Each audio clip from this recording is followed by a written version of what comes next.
यहाँ की इस संसार की व्यवस्था और सतलोक की व्यवस्था की भिन्नता, उसमें अंतर बता रहे हैं परमात्मा।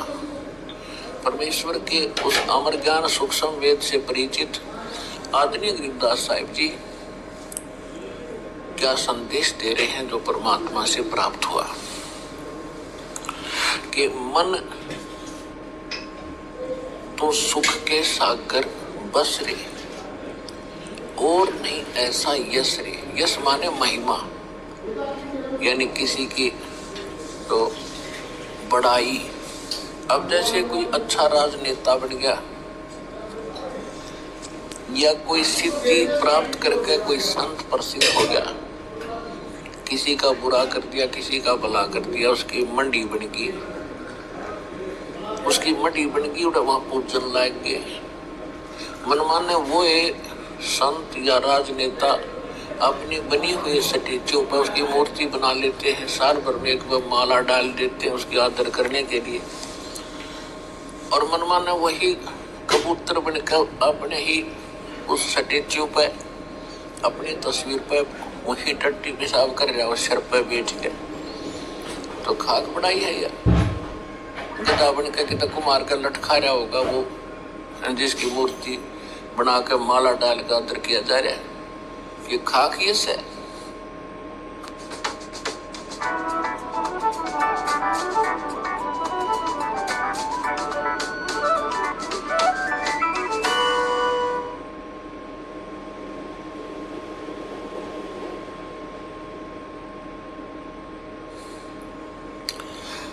ये क्या महिमा हुई। तो यहाँ परमात्मा बताते हैं मन तो सुख के सागर बस रे भाई, और न ऐसा यश रे। यदि तू महिमा बनाना चाहता सतलोक में चल। सारा संसार सरा होगा बड़ा भगत था भाई, किसी की आत्मा नहीं दुखाई और नियमित रहा, व्यवहार का पक्का था। और सतलोक तो जाना ही है भक्ति सत करके। इसके बाद कहते हैं यदि तो पूरी पृथ्वी का राजा भी बन गया तो क्या होगा भाई। उदय अस्त बीच चक्कर चले थे ऐसी जन ठकुराई। सूर्य उदय हो और अस्त हो, यानी पूरी पृथ्वी का राजा था एक मान धाता चक्रवर्ती राजा, और वो फूला नहीं समावा था। कोई भी उसके अधीन राजा, कोई नवाब थोड़ा सा भी गलती कर देता था उसको भयंकर सजा दे करके और अपने अधीन रखता था। कहते शेर ने सवा से मिल ही जाता है। एक चुनक नाम के ऋषि,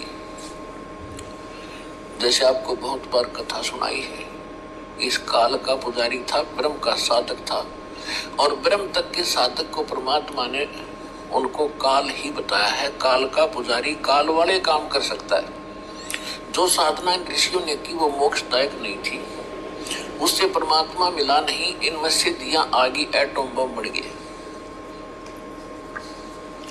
तो मानधाता चक्रवर्ती राजा की इस चुनक ऋषि ने 72 अक्षौणी सेना का नाश कर दिया था। एक वचन से सिद्धि से अपनी पुतली बनाई, 4 परमाणु बम बनाकर छोड़ दिए। 72 अक्षौणी सेना, 72 करोड़ समझ लो, सीधी सी बात भाषा। सेना को एक ऋषि ने नाश कर दिया। अब पहले तो उस मानधाता चक्रवर्ती माने or a controller in on the earth, पूरी पृथ्वी का कुल मालिक। पहले तो उसकी महिमा थी, सारी पृथ्वी का राजा है मानधाता चक्रवर्ती, उसका यश था। और फिर उस चुनक ऋषि का यश हो गया कि उसने भाई सा कमाल कर दिया, चक्रवर्ती राजा की सारी सेना का नाश कर दिया। अब फिर उस ऋषि की महिमा होगी। अब वो ऋषि के बनेगा अगले दिन हमारी राजा क्या बनेगा, राजा बनेगा गधा स्टार्ट से। ये नियम है मालिक का। राजा तो सारे पाप पे पाप करे सारा जीवन में, तो ऋषि साथ में जिसे इसने साधना भक्ति नाम ओम का जाप किया, वो पुण्य और वो कमाई बन गई। और उधर से 72 करोड़ सेना मार दी, ये पाप बन गए।